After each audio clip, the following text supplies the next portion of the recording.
It's Monday, January 23rd. Here's your 5-minute fix. Okay, so I know I forgot to do a little preview for you guys for the divisional round of the NFL playoffs, but you know what? I got results.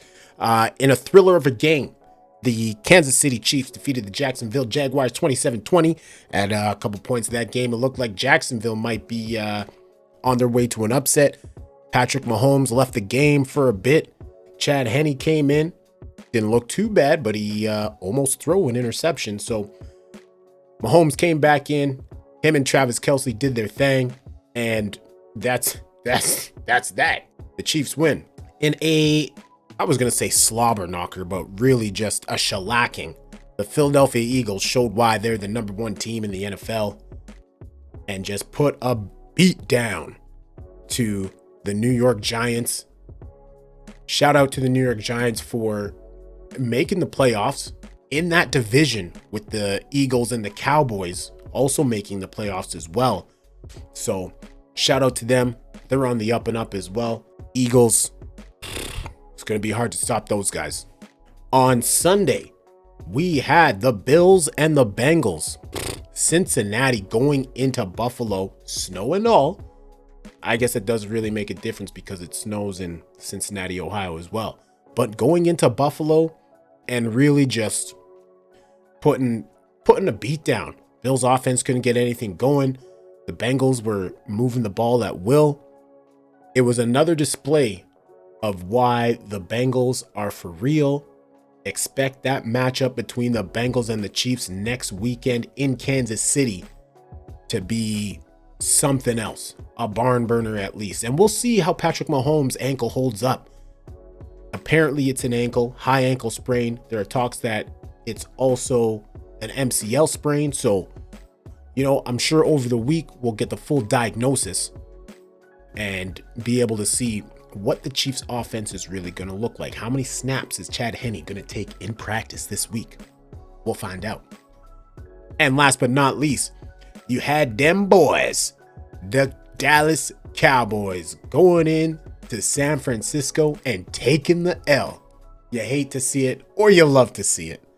The 49ers came in as the favorites, and it appeared that the Dallas Cowboys, or at least head coach Mike McCarthy, took that as shade.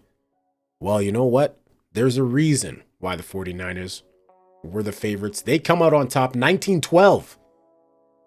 I didn't get to watch most of this game, but it appears it was a defensive struggle. I wonder what the over-under was for that. Maybe I'll have some betting lines for you guys next week or something like that. 2 games makes it easy. We can do it quick. So there's your NFL update for this weekend. Here's a story I talked about early last week, sorry. It now appears Alec Baldwin will not be charged over the shooting injury of Rust director Joel Souza. Now, it was said that both Alec Baldwin and the armorist, can't remember what her name was, would get 2 charges each. One of involuntary manslaughter, and I can't remember the other charge, something to do with involuntary manslaughter or lawful acts, something like that. Alec Baldwin will not be charged over the shooting injury of Rust director Joel Souza. The announcement was made by the New Mexico District Attorney after the 64-year-old actor was charged with involuntary manslaughter over the death of the film's cinematographer, Helena Hutchins, killed when a prop gun went off during rehearsals on the Rust set in October 2021. It's actually kind of wild that it was back in 2021 that this happened, and it's now 2023, and charges were laid. Joel was hospitalized after he was injured by the same bullet that killed Helena, but it emerged on Sunday, the 22nd of January. Alec will not be facing a charge over the injury, as there is no unintentional battery charge that would apply in the case. Battery general requires proof of intention, and prosecutors are not alleging Alec intentionally fired the bullet. Joel, 49, is reportedly due to resume his role of director on Rust, with Alec also set to return to the project. Alec is still facing an involuntary manslaughter over the death of mom of one, Helena, 41 years old. The head armorer on Rust, Hannah Gutierrez-Reed, faces the same charge, and both face a maximum of 5 years in prison if found guilty. Santa Fe's District Attorney Mary Carmack Altwise said the charges will be filed by the end of the month. She added in a statement, actor and producer Alec Baldwin and armorer Hannah Gutierrez-Reed will each be charged with 2 counts of involuntary manslaughter. After a thorough review of the evidence, I've determined that there is sufficient evidence. On my watch, no one is above the law, and the law deserves justice. Assistant Director Dave Halls has agreed a plea deal on the charge of negligent use of a deadly weapon and will receive 6 months probation and a suspended prison sentence. Alec has reportedly denied any wrongdoing and insisted Dave said he was being handed a cold gun, meaning it was unloaded and safe. So, like I said, same kind of stuff that we've seen before. A quick little update though, with Alec Baldwin not being charged for the director Joel Salza being shot and injured. So, I mean, good news for him, I suppose. All right, and back to a little bit of sports here. Why was Andy Murray denied a bathroom break in his Australian Open match? The former world number one appeared to lose his cool after he was denied the opportunity to answer nature's call during his Australian Open match. This kind of sounds funny. In what turned out to be an epic marathon match of tennis, the Brit had to overcome a loss of temperament to remain focused enough to claim victory, though one has to wonder whether he had a point in the dispute that occurred with the match official. Wow. No bathroom break for Murray, down under. On Wednesday night, Andy Murray emerged victorious from a sensational 5-set match against Thanasi Kokkinakis in the second round of the Australian Open. To be clear, the duel between the two men lasted for 5 hours and 45 minutes, which is to say, quite some time. With a match that long, you'd think there'd be multiple bathroom breaks, but you'd be wrong, and so was Andy Murray for thinking he'd be allowed to go to the restroom. Around 3 a.m., when the Scotsman requested a bathroom break, he was denied, and he made it clear he was not happy. It's a joke. It's disrespectful. Following his win in the fourth set, Murray asked the chair umpire if he could go to the restroom, at which point the official reminded him that he had previously used all of his bathroom allowances. It was then that Murray proceeded to lose his cool. Do you know something? I respect the rules, Murray said to the chair umpire. It's so disrespectful that the tournament has us out here until 3 or 4 o'clock in the morning, and we're not allowed to go take a piss. It's a joke. Wow. Now, I gotta side with Andy Murray on this one. I mean, like you said, out there until 3, 4 o'clock in the morning. This was almost a 6-hour match. Yo, let the man go to the washroom. If you worried about something happening, have somebody go with him. I'm sure it's not the first time. He's probably had to take a urine sample for a drug test or something. So, he's used to somebody watching him pee, maybe. I don't know.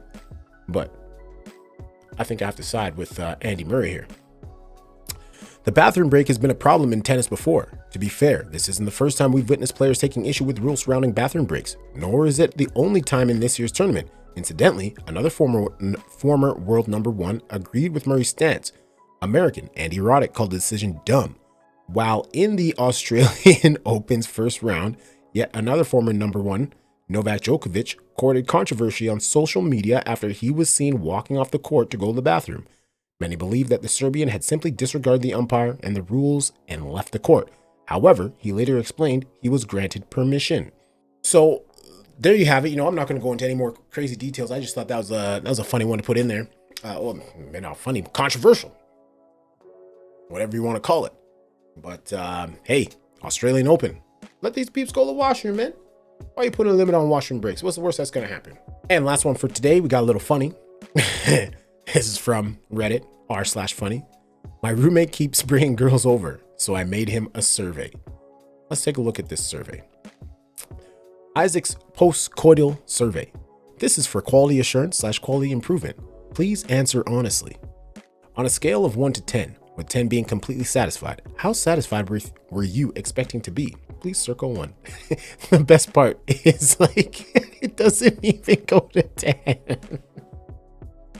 Oh my goodness. Next question. How would you describe your satisfaction with this interaction? Circle 1. Not at all satisfied. Slightly satisfied. Somewhat satisfied. Doesn't even give extremely, just throwing shade to his roommate. Are you planning to return in the future? Circle 1. Absolutely not. Possibly. I'd prefer not to answer. And here's the kicker. You got the pen there. This apparently is at Virginia Tech, as you can see. A handy ruler for reference.